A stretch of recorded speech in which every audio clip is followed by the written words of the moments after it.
pela força que tem no Evangelho para crianças, na evangelização infantil, e para nós é uma grande alegria vir aqui. É um dia importantíssimo para a nossa vida. Antes de tudo, muito obrigado a todos. E fomos convidados a falar sobre o Evangelho segundo o Espiritismo.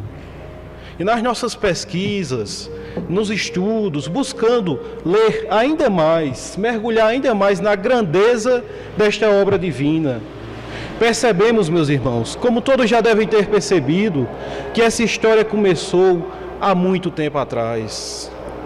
Que esse projeto de luz que Allan Kardec trouxe em forma da codificação se iniciou há muito tempo. Vem como um mecanismo enorme de construção divina. Temos que voltar um pouco mais, até a época em que Jesus veio à Terra, até o período que ele pisou aqui. Porque o Mestre estava em sua última ceia com os seus seguidores, conversando com eles e dizendo que era a hora de ir embora, que era chegada a hora dele, Jesus, partir. E os discípulos se mostravam muito tristes. Imaginemos, meus irmãos, conviver com Jesus por 3 anos, todos os dias, e saber que era a hora dele ir embora. E Jesus explicava mais, que um deles iria traí-lo, entregá-lo aos poderosos do mundo. E dizia mais, meus irmãos, depois de Pedro, o apóstolo, dizer: Senhor, eu estarei contigo em todos os instantes, entregarei a minha vida a ti, Senhor. O Mestre teve que explicá-lo que ainda naquele dia, Pedro iria negá-lo por 3 vezes. Esse era o ambiente espiritual daquela conversa. Difícil, triste. Os apóstolos sentiam o coração partido. E aí Jesus, como está descrito no capítulo 14 do Evangelho de João, olha para aqueles seguidores e os consola. Diz a eles: não se perturbe o vosso coração. Eu irei ao meu Pai para preparar-lhes um lugar. Credes em mim. Se assim não fosse, eu não os falaria. Eu irei ao Pai, mas voltarei para vocês. Credes em mim. Vocês já conhecem o caminho. E Tomé, com suas dificuldades de fé, diz: mas que caminho, Senhor?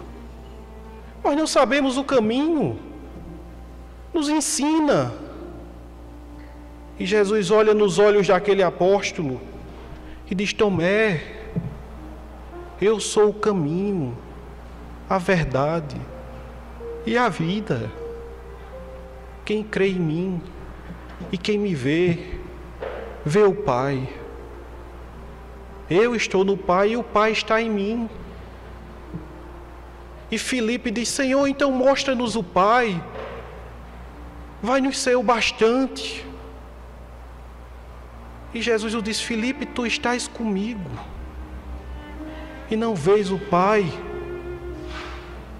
Quem me vê, vê ao Pai e acredita, ao menos pelas obras. Tudo que faço não faço de mim, minhas palavras não são minhas, mas do Pai. Crede em mim. Crede em mim e segue os meus mandamentos.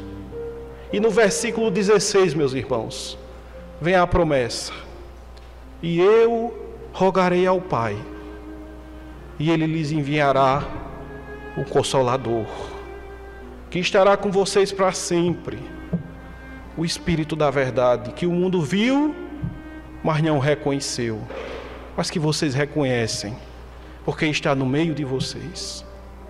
Era o Consolador prometido, meus irmãos. O Espiritismo. O Consolador prometido por Jesus, é isso que nós estamos fazendo aqui hoje. Nos reunindo em nome dEle, pelo movimento espírita.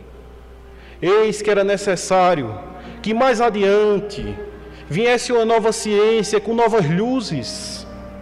Eis que era necessário que para novos povos que estivessem no mundo, novas explicações, porque Jesus falava conforme o entendimento daquele povo, plantando sementes de luz para depois florescer. Então ele promete o Espiritismo. E para a efetivação deste movimento celeste, era necessário que viessem um dos seus seguidores mais fiéis. O Cristo escolhe entre tantos seguidores, entre tantos servos, aquele que trazia consigo mais bom senso, o bom senso encarnado, aquele que iria ser fiel nas maiores dificuldades, que não se permitiria ser enganado pela escuridão do mundo. E nós o conhecemos muito bem, meus irmãos, Allan Kardec. Eis que Jesus envia Kardec para preparar a codificação, para preparar este livro de luz que nós homenageamos hoje. Kardec vem como um dos seus servidores mais próximos, grandioso como sempre foi, vem ao mundo e começa a trabalhar na educação de crianças, de jovens. Volta a sua vida para novas formas de educar, educação com amor, ligando os professores aos que estudam com eles. Era um homem de posses, filho de juiz. Porém, quando parte para a sua vida profissional, vive dificuldades. Seus institutos, por vezes, não prosperam. Ele segue adiante trabalhando, meus irmãos. E só após os 50 anos de idade, aquele discípulo de Pestalozzi, Allan Kardec, só após os 50 anos, vai se voltar ao movimento, à codificação espírita. E a gente pode pensar, mas que demora? Mas tanto tempo? É porque algumas coisas, meus irmãos, só após a maturidade, a grandeza da maturidade.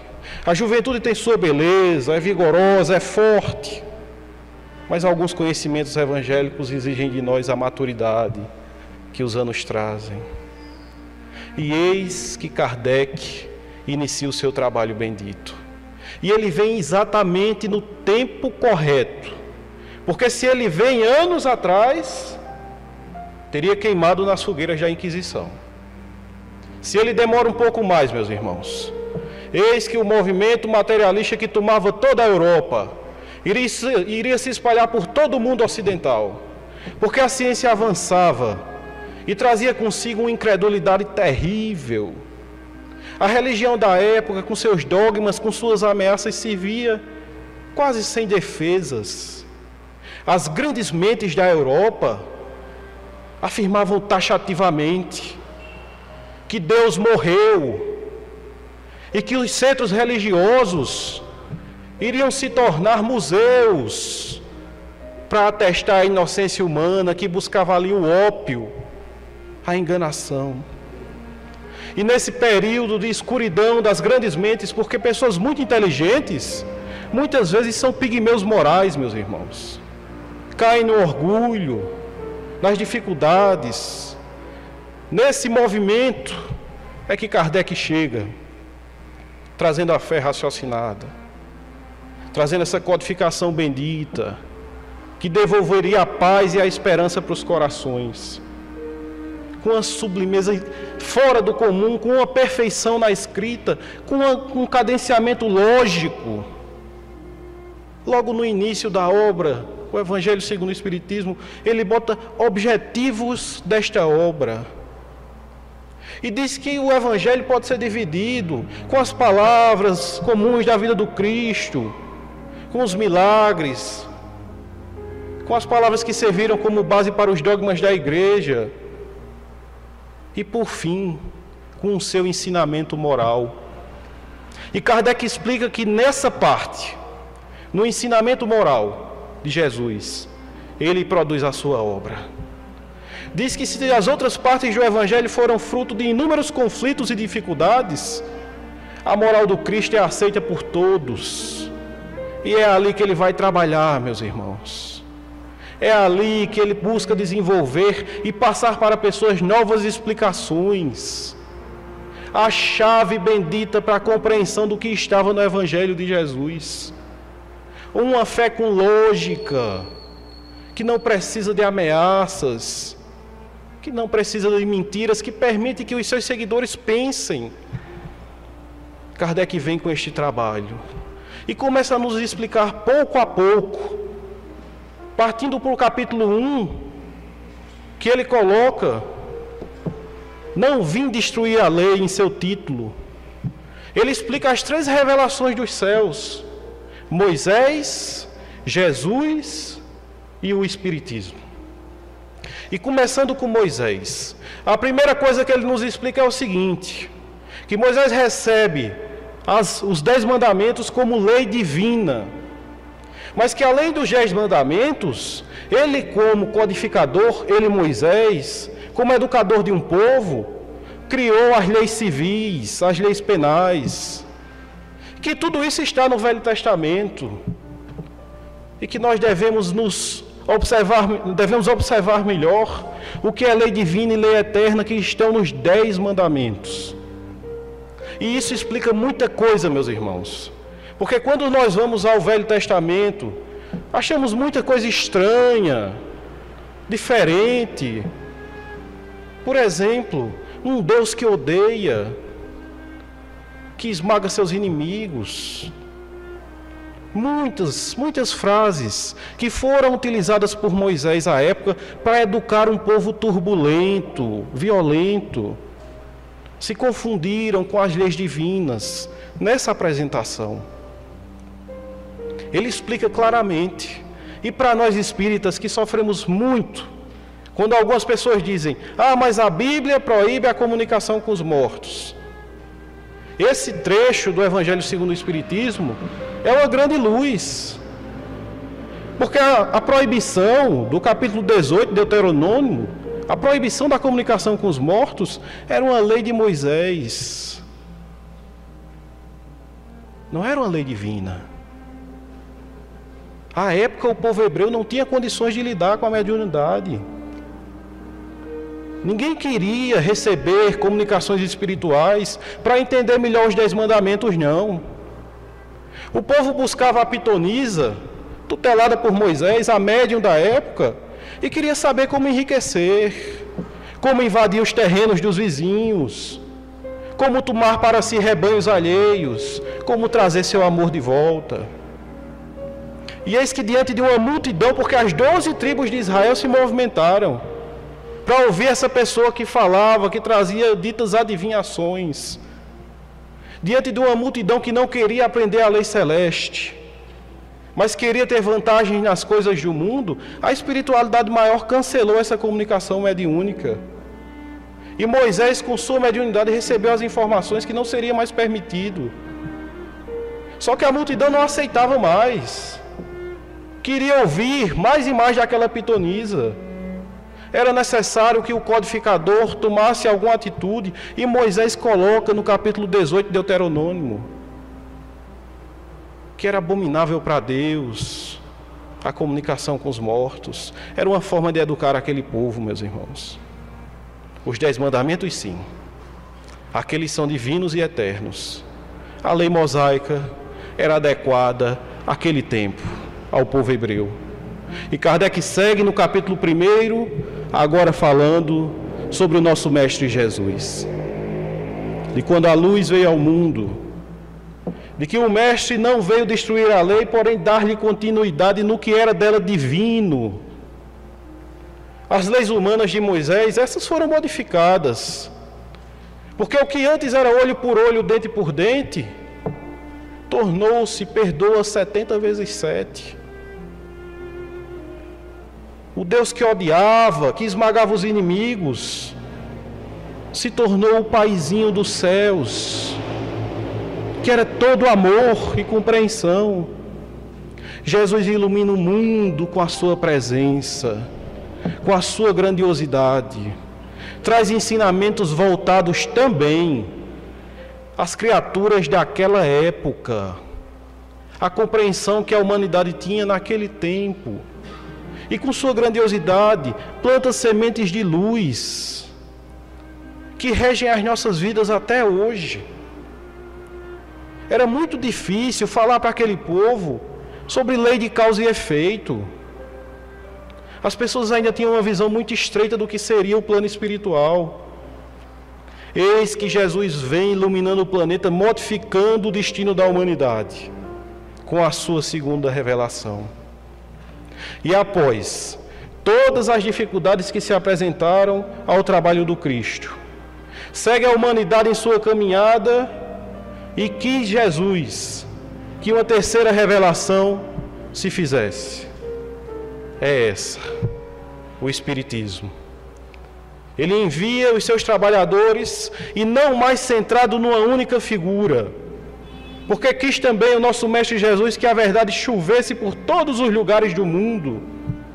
E vem o Espiritismo, meus irmãos, trazer a nova luz, trazer a paz aos corações sofredores, explicar claramente as coisas que à época de Jesus não havia como ser explicadas. Vem esse movimento que nós amamos tanto, dizendo que o mundo espiritual é comum e interage conosco, explicando às criaturas todos os efeitos das atitudes que ela mesma toma, iluminando todo o globo em um processo que será feito passo a passo, pouco a pouco, levando às pessoas um conhecimento que por outros tempos nós não tínhamos condição de ter, nos aproximando cada vez mais, porque essa é uma das formas e ferramentas do Evangelho segundo o Espiritismo, nos aproximar cada vez mais da compreensão do Evangelho de Jesus. É isso que Kardec queria fazer, abrir os nossos olhos, porque as interpretações equivocadas trouxeram grandes prejuízos à humanidade. Por muitas vezes, as traduções, que depois eram copiadas e recopiadas, trouxeram equívocos, meus irmãos. Bastava que um errasse, os outros iam copiando e assim seguia. Algumas coisas foram explicadas por Allan Kardec de forma grandiosa no nosso Evangelho segundo o Espiritismo, a tal ponto que ele coloca um capítulo com o título Moral Estranha, capítulo 23 do Evangelho segundo o Espiritismo, porque é relatado neste capítulo e depois explicada a função, o que Jesus queria dizer. É relatado que o nosso Senhor Jesus vinha e junto dele uma multidão de criaturas. Ele se volta para o povo e diz: aquele que vem a mim e não odeia o seu pai, a sua mãe, os seus irmãos, não pode ser meu discípulo. É estranho, não é, meus irmãos? E nós pensamos, mas como é que pode? Ele era todo amor. Que ensinamento é esse? Como pode ser? E Kardec nos explica, meus irmãos, que a pobreza da linguagem humana fazia com que, muitas vezes, uma palavra fosse utilizada para vários sentidos. E que, especificamente, neste caso, relacionado a Jesus, a tradução seria amar menos. A mesma palavra era usada para odiar e amar menos. Olha como muda o ensinamento. Começa a ter sentido, melhor compreensão. É abrir os olhos para compreender Jesus, meus irmãos.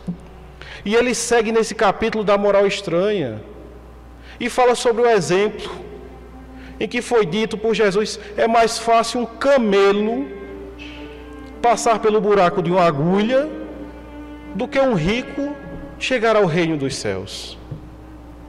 Meus irmãos, alguém que viver nessa existência com a prova da riqueza, abre um trecho desse do Evangelho, aí pensa, não tem como. Eu não sei se vocês já viram um camelo, mas a gente vê na TV, lá no Rio Grande do Norte tem, é um bicho enorme, maior do que um cavalo. Como é que vai passar no buraco de uma agulha? É para abrir e fechar. Mas Kardec vem com sua luz, explicando a moral estranha, meus irmãos.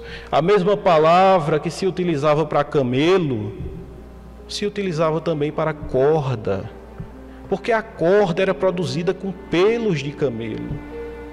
Olha a diferença. Então a criatura que simplesmente vive com os bens materiais em excesso, não está condenada não. A mensagem era outra.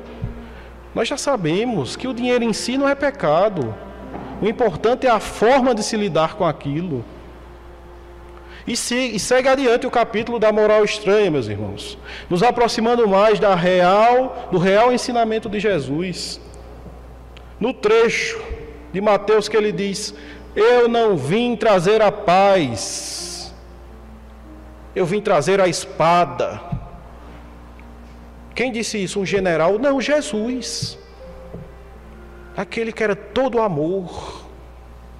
É necessário compreender, meus irmãos, que o que o mestre nos ensinava, diz Kardec, era que a sua nova lei iria trazer muitas divisões, que os que eram favorecidos com a situação atual, os fariseus, os sacerdotes, os que exploravam o povo em nome de Deus, não iriam aceitar aquela nova lei, em que todos eram iguais, eram irmãos, em que a comunicação com o Pai era feita de coração para coração. Muitas, dizia Jesus, seriam as dificuldades enfrentadas pelos que abraçassem a lei, a nova lei de Jesus.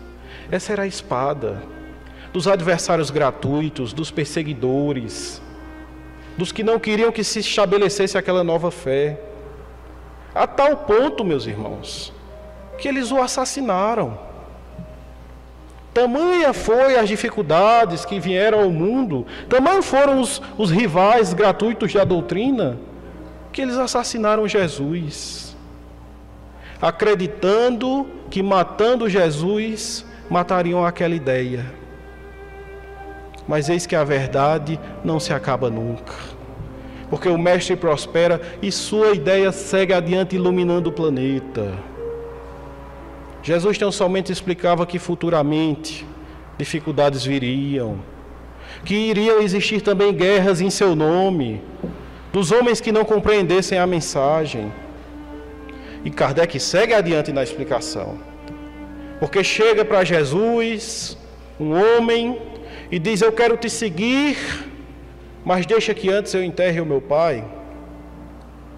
E Jesus o diz: deixai que os mortos enterrem os mortos. Parece muito duro, né? Parece uma falta de respeito ao culto dos que já foram. Mas eis que isto era um convite, meus irmãos, à compreensão do mundo espiritual. Eis que Jesus começava a explicar que a vida seguia adiante após a morte. Allan Kardec, no Evangelho segundo o Espiritismo, fala também que aquele ensinamento serviria para toda a humanidade, porque mais adiante perceberíamos que o momento do enterro, do velório, era também o momento da divisão dos bens, e que a criatura buscava ou pensava em pegar a sua parte antes de despertar para o Evangelho. São os ensinamentos agora com a nova luz, meus irmãos. É o esclarecimento. O Espiritismo é a chave para compreender Jesus. E o Evangelho segundo o Espiritismo em si é uma dessas ferramentas. Traz para nós a alegria de viver no mundo em que podemos ter acesso a novos pensamentos, a novas explicações, em que podemos amar a nossa religião sem sermos fanáticos. Podemos expressar nossas opiniões, viver um movimento forte, sem a necessidade de hierarquias intocáveis. Eis que esse era o grande trabalho, eis que essa era a grande missão. A tal ponto, meus irmãos, a tal ponto, que no capítulo 20, Kardec, para nos esclarecer melhor, nesse capítulo intitulado Kardec, para nos esclarecer melhor, nesse capítulo intitulado Os Últimos Serão os Primeiros, no subtítulo Missão dos Espíritas, eis que o Espírito Erasto, trazendo a mensagem para nós, diz diretamente: alegrai-vos, verdadeiros espíritas, Sigam adiante com a divulgação do novo dogma da reencarnação. Vocês são escolhidos de Deus. Iluminai o mundo, ensinando a caridade e os benefícios que isto traz para a população humana. Segui adiante com esta nova luz, falai aos que não querem ouvir. Não tenham medo, não tremam. As línguas de fogo já estão sobre suas cabeças. Alegrai-vos. Falai sobre desapego aos avarentos. Falai sobre felicidade aos que buscam a escuridão do mundo. Falai sobre a verdadeira fé.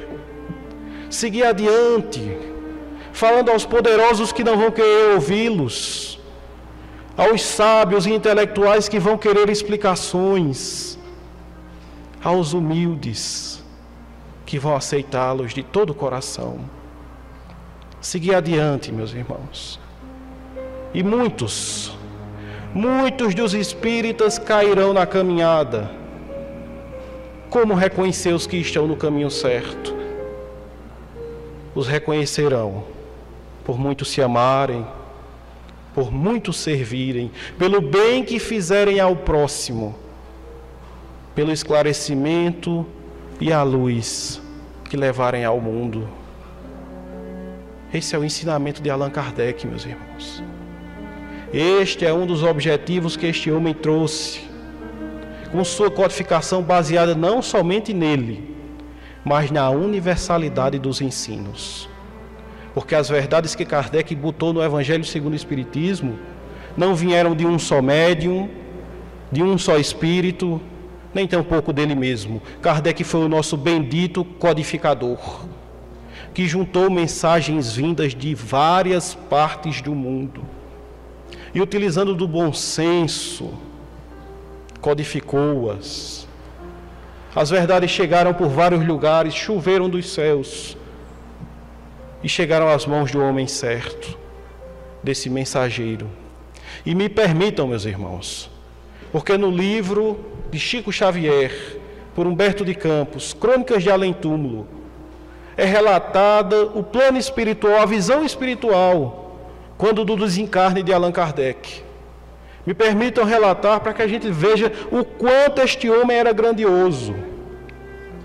Porque é dito no livro que ele ainda não havia, o seu corpo ainda não havia descido à terra. Kardec em espírito estava lá. E multidões de espíritos que foram por ele consolados. Pessoas comuns, aos quais ele enxugou as lágrimas, pessoas humildes, outros tanto mais poderosos da terra. Multidões estavam lá homenageando-o. E é relatado que naquele instante desce dos céus uma luz, iluminando aquele cemitério, as pessoas, os espíritos que lá estavam. E é refletido dessas luzes trechos deste livro, o Evangelho segundo o Espiritismo. E dos céus, do alto dos céus, uma voz forte e doce diz a ele, Kardec: regozija-te com tua obra, levaste ao povo sofrido da terra o mel da esperança no meu amor. As tuas lágrimas não serão esquecidas. Auxiliaste o mundo, e o Evangelho que tu trouxeste vai abrir os olhos da humanidade de agora em diante. E espíritos eleitos entonam hinos de agradecimento. E o codificador é levado, meus irmãos, para se encontrar com o próprio Jesus. Era esse o homem. É esse o que codificou para nós e para todo mundo o esclarecimento da lei de Deus. É esse o trabalho, meus irmãos. É isso que nós somos convidados a fazer. Porque se a gente lê tudo que existe no Espiritismo, se a gente lê toda a codificação e decorá-la, e não aprendemos a servir, meus irmãos, é melhor começar de novo. Toda e qualquer compreensão que tivermos da lei de Deus, que não reverberar para o amor mais puro, está errada. Não adianta saber, meus irmãos, e não saber consolar. Observemos a grandeza de um local como esse. Trabalho no bem, vidas voltadas a servir ao Cristo, silenciosamente, sem propagandas, conforme o Senhor nos ensinou, conforme Kardec nos esclareceu. É viver o bem, meus irmãos, da forma mais humilde. Seja como for, viver o bem em todos os ambientes que andarmos. É trabalhar no bem voluntariamente, sem esperar nada em troca. Toda honra e toda glória ao Senhor Jesus. Somos tão somente instrumentos nessa caminhada. É de tal forma, meus irmãos, é de tal forma grandioso servir ao Mestre, que é relatado na psicografia de Chico Xavier, que um grande trabalhador do bem desencarnou e foi levado aos céus, onde ele pleiteava viver nas orbes celestes, nos lugares de luz. E ele trazia em sua vestimenta uma beleza fora do comum, um brilho especial. E diante do anjo que cuidava da entrada daquele lugar, ele se apresenta como candidato. O anjo encaminha uma dita balança para ver o seu peso espiritual, mas a balança não lhe é favorável. Aquele candidato se emociona e o anjo o consola, o abraça e diz: meu filho, volta para a terra, vai plantar o amor e tu conseguirás.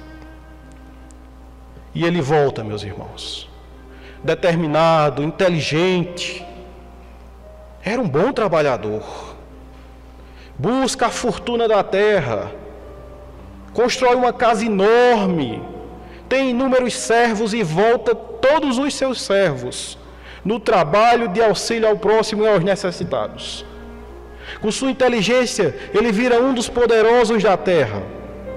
Mas esse era diferente, porque olhava também para os sofredores, ajudava todos os que precisavam e formou um verdadeiro exército do bem. Liderava uma equipe enorme que em seu nome entregava as necessidades dos pobres. E passado quase um século, esse homem volta para o plano espiritual, ainda mais iluminado. No seu semblante um respeito, se apresenta ao anjo, que o leva mais uma vez àquela balança, para saber se ele pode entrar. Mas a balança não permite. Ele ainda era pesado demais. Quase sem acreditar naquele diagnóstico, aquele homem chora. E o anjo explica: meu irmão, com a vida que tiveste na terra, ganhaste o posto de provedor dos necessitados. É preciso mais. Volta para a terra. Volta para a lavoura do amor. E aquele homem volta, meus irmãos. E dessa vez ainda mais inteligente, ainda mais capacitado. Se volta para os humildes, entra para a política. E caminha o caminho reto, acreditemos. Utiliza de seu poder político para servir a inúmeras criaturas necessitadas. Verbas enormes são voltadas para ajudar o próximo. Leva uma vida reta, honesta. São incontáveis os que oraram por ele quando ele desencarnou. E eis que ele se ergue mais uma vez para tentar entrar naquele lugar. O anjo observa que ele traz consigo ainda mais brilho, ainda mais luz. O seu semblante ainda é mais belo, a sua voz é melodiosa como uma harpa. Mas quando ele sobe naquela balança, ainda não era possível entrar. Ele quase não acredita e chora mais uma vez.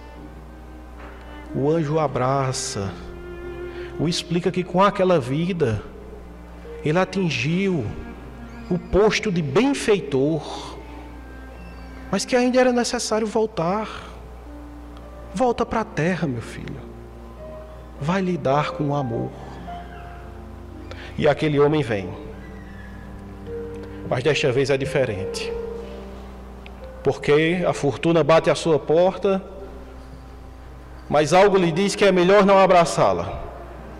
Deixa que ela siga adiante e se coloca como humilde servidor. Acha que será mais útil trabalhando com suas próprias mãos. Não existem mais servos fazendo o trabalho por ele. Vai aos locais mais difíceis da terra.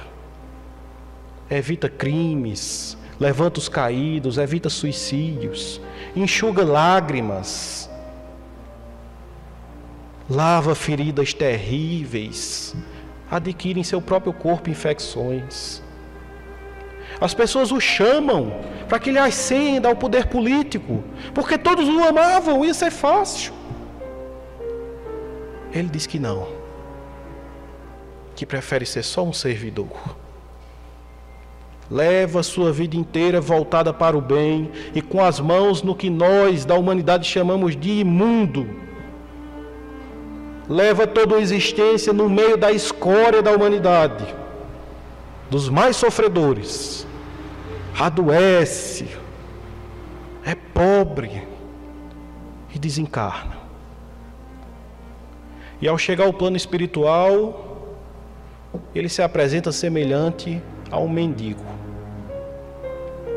A pele cheia de feridas, infecções, faltam-lhe dentes na boca, a beleza já não existe mais. Parece ser coberto por um barro vil, proveniente da energia dos locais que ele caminhava. E diz ao anjo: tem misericórdia de mim. O que será de mim agora? Que me apresentei a tu em esplendor, e agora sou todo barro, sou todo chaga. E aquele anjo o abraça e o beija no rosto, leva-o para aquela balança, e lá o fiel se movimenta, dando-lhe acesso aos reinos de luz. Entre incredulidade e lágrimas, aquele candidato caminha para se encontrar com os eleitos e escuta do anjo: meu filho, agora conquistaste o maior de todos os postos da terra. Agora tu és um servo. Vai para a luz. Aquele candidato entra e, como que por encanto, some da sua pele as feridas. Ele se vê limpo e convivendo com os felizes. Ele se tornou um servo, meus irmãos. E é isso que o Evangelho segundo o Espiritismo veio nos ensinar: a sermos servos de Deus. Quanto mais nós mergulharmos nesta obra bendita, mais nos tornaremos humildes trabalhadores do Cristo. É para isso que ele fez a codificação, meus irmãos. É por isso que nós estamos aqui hoje. Porque os servos não fazem diferenciação entre ricos, pobres, entre os gêneros, entre as cores. Os servos vão e amam. Os servos de Jesus dão as mãos ao trabalho. Foi isso que ele quis nos ensinar. Que nós possamos, meus irmãos, tirar este livro de luz e este livro de amor das nossas estantes, abri-lo, estudá-lo e colocá-lo nos nossos corações. Que nós possamos mergulhar nesse oceano de luz que Allan Kardec nos trouxe, nessas explicações benditas, na caminhada que ele fez pelo Sermão das Bem-aventuranças, nos explicando passo a passo. Que nós possamos ser servos do Senhor Jesus. Que nós possamos compreender o que estamos fazendo nesta caminhada e nessa existência. E que o Senhor Jesus abençoe cada dia mais cada família aqui representada. cada coração que está aqui presente. Que a luz do Cristo, iluminada ainda mais pelo Espiritismo, invada os nossos lares, chegue àqueles parentes mais difíceis, e que noites de amor como essa, meus irmãos, se repitam cada vez mais em nossas vidas, porque da minha parte eu jamais esquecerei. Fará grande diferença e será uma grande mudança na minha existência. E que o Senhor esteja conosco, hoje, agora e sempre. Muito obrigado por tudo.